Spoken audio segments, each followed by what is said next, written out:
यार अगर आप लोग भारतीय जनता पार्टी के प्लीज ये मत करिए आशुतोष। देखिए मैं आपको वो लोग वहां बैठ के डिस्टर्ब कर रहे हैं, लगातार डिस्टर्ब कर रहे हैं, बीजेपी के कार्यकर्ता की तरह बिहेव कर रहे हैं आप लोग।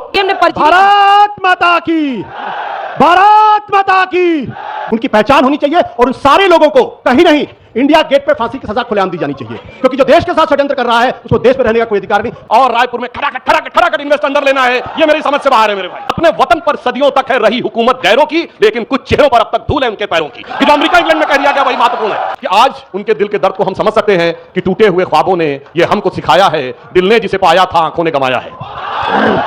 आपसे बड़ा राष्ट्रवादी मैं हूं कि राखी हिंदुवानी हिंदुवान का तिलक राखो, स्मृति पुराण राखो, वेद ध्वनि सुनी मैं, और शाही के सपूत शिवराज शमशीर तेरी, दिल्ली दल दाब के दीवाने राखे दूनी मैं। दोस्तों नमस्कार, स्वागत है आप सभी का। आप देख रहे हैं एसके डिबेट। महाराष्ट्र और झारखंड में विधानसभा चुनाव के परिणाम आ गए हैं, जहां एक तरफ झारखंड में इंडिया गठबंधन को जीत मिली तो वहीं दूसरी तरफ महाराष्ट्र में महायुति को प्रचंड जीत मिली है और महाविकास अघाड़ी को करारी हार का सामना करना पड़ा। महाराष्ट्र में सबसे शानदार प्रदर्शन बीजेपी का रहा।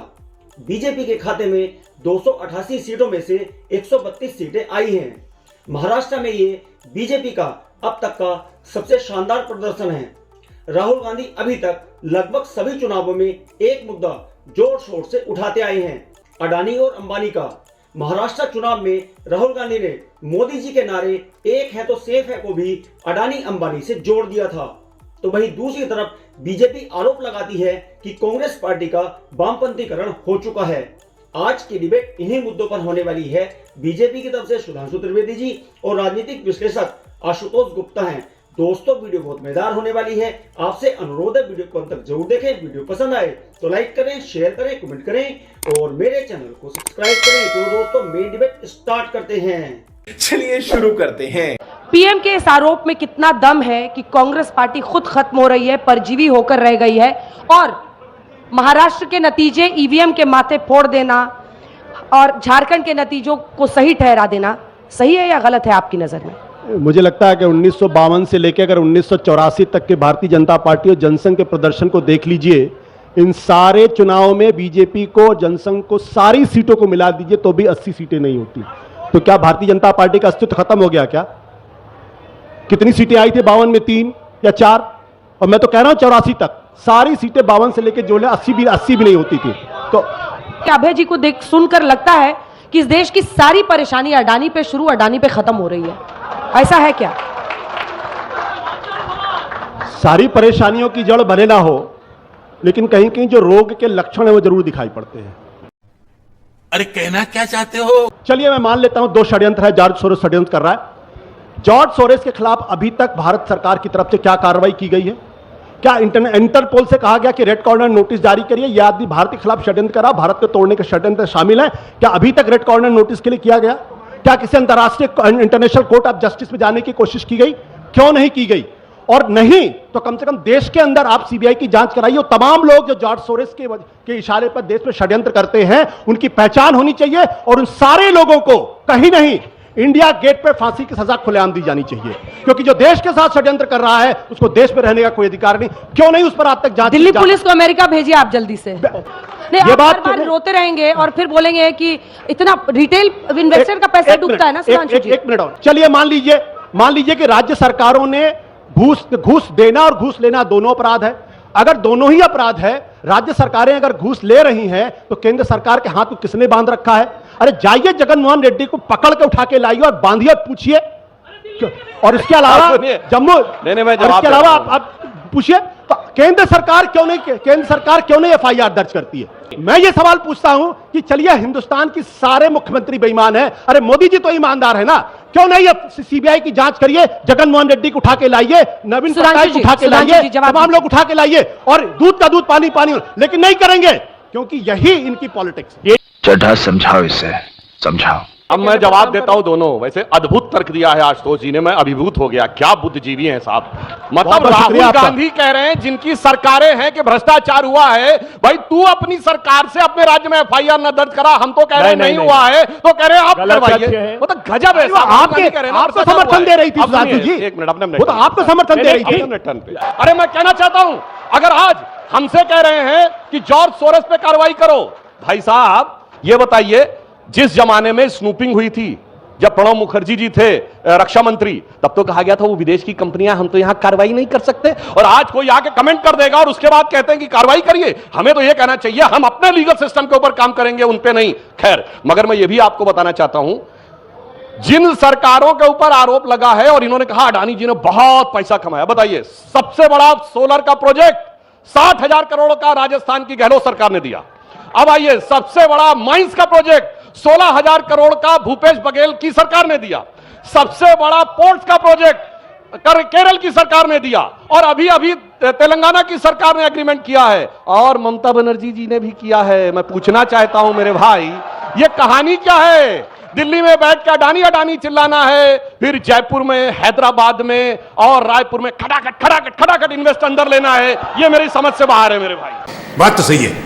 सर, ये विदेश से जिस प्रकार के षड्यंत्रपूर्ण आरोप भारत पे लगाए जाते हैं, अभी उदाहरण देख लीजिए, ऐसा ही आरोप कनाडा ने लगाया था ना निज्जर की उसके ऊपर, और आज अभी 3 दिन पहले एक उसको अर्श दल्ला को गिरफ्तार किया है, और जस्टिन ट्रूडो ने अपना स्टेटमेंट वापस लिया है जब भारत सरकार ने कहा सबूत तो कुछ नहीं है। आपको तो कहना चाहिए कौन होता है अमेरिकन कोर्ट भारत के बारे में बोलने वाला?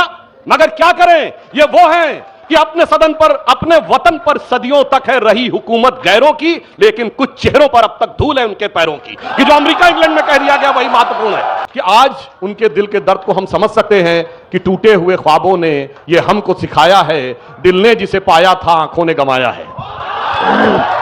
पार्टी की हार जीत लगी रहती है, और चाहे वो भारतीय जनता पार्टी हो चाहे वो कांग्रेस पार्टी हो। यार अगर आप लोग भारतीय जनता पार्टी के, प्लीज ये मत करिए आशुतोष। देखिए, मैं आपको वो लोग वहां बैठ के डिस्टर्ब कर रहे हैं, लगातार डिस्टर्ब कर रहे हैं, बीजेपी के कार्यकर्ता की तरीके से बिहेव कर रहे हैं आप लोग। देखिए, सुधांशु जी भी मंच पर बैठकर उनसे बहस कर रहे हैं।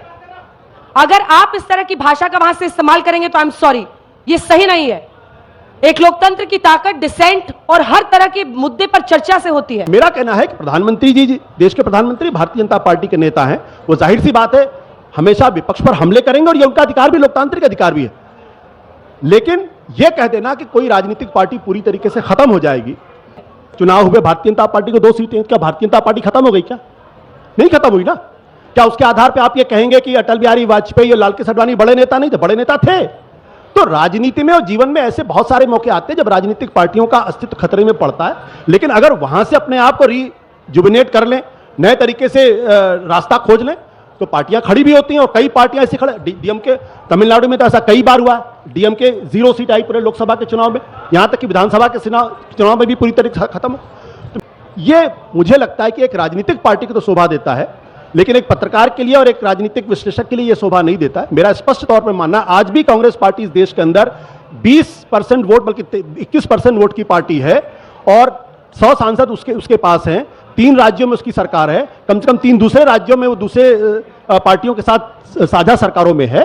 तो उसके अस्तित्व पर सवाल प्रधानमंत्री जी खड़ा कर सकते हैं, सुधांशु जी खड़ा कर सकते हैं, लेकिन हमको और आपको तो उसका एक निष्पक्ष तरीके से एक आकलन करना चाहिए। और मेरे ख्याल से कांग्रेस पार्टी आज भी देश की सबसे, जिस तरह से आपने बीजेपी का आकलन किया या संघ का आकलन किया, वैसे क्या आज कांग्रेस के कमजोर होने का आकलन नहीं करना चाहिए? बिल्कुल करना चाहिए। अगर कांग्रेस पार्टी, अगर लेना जी, कांग्रेस पार्टी और जो पीएम ने भारत माता की, भारत माता की, भारत माता की, आपसे बड़ा राष्ट्रवादी मैं हूं। क्या बोला तूने? मेरा राष्ट्रवाद है हिंदू मुस्लिम सिख ईसाई आपस में है सब भाई भाई।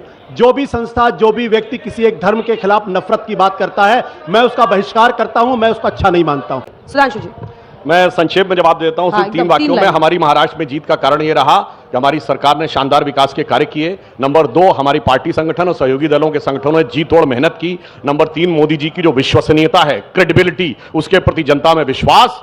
और चौथा, वो सांस्कृतिक गौरव जो सदैव महाराष्ट्र की धरती ने उसमें अग्रणी भूमिका निभाई। छत्रपति शिवाजी महाराज के राजकवि भूषण ने शिवाजी के लिए लिखा था, वो आज लगता महाराष्ट्र की जनता ने चरितार्थ कर दिया कि राखी हिंदुवानी हिंदुवान का तिलक राख्यो, स्मृति पुराण राखो, वेद धुनि सुनी में, और शाही के सपूत शिवराज शमशीर तेरी, दिल्ली दल दाब के दीवाल राख्यो दूनी में। जिन्होंने मुगलों की दिल्ली को दबा दिया था, वो अगर इटली के दल से दब गए थे तो उनके लिए समस्या थी। और अंत में मैं कहूंगा कि जो कहा था देवेंद्र फडणवीस जी ने कि वो मुझे सागर समझ के मैं पीछे हटाऊं, वापस फिर आऊंगा, मकान मत बनाना, तो मैं एक पंक्ति कह के बात समाप्त करूंगा महाराष्ट्र चुनाव के लिए कि दरिया का सारा नशा उतरता चला गया, वो मुझे डुबाता रहा और मैं उभरता चला गया। दरिया का सारा नशा उतरता चला गया, वो मुझे डुबाता रहा और मैं उभरता चला गया। रंगत समझ में आई मगर आई देर से, कच्चा था बहुत रंग उतरता चला गया। मजा आया। देखा दोस्तों, आपने सुधांशु त्रिवेदी जी और राजनीतिक विश्लेषक आशुतोष गुप्ता दोनों को सुना। आप किसकी बात से सहमत हैं? दोस्तों, वीडियो को लास्ट तक देखने के लिए दिल से धन्यवाद। और वीडियो के बारे में आपकी क्या राय है कमेंट सेक्शन में कमेंट करके बताएं। और अगर वीडियो पसंद आई हो तो लाइक करें, शेयर करें, कमेंट करें और मेरे चैनल को सब्सक्राइब करें। तो दोस्तों, मिलते हैं अगली वीडियो में। जय हिंद, वंदे मातरम, जय श्री राम।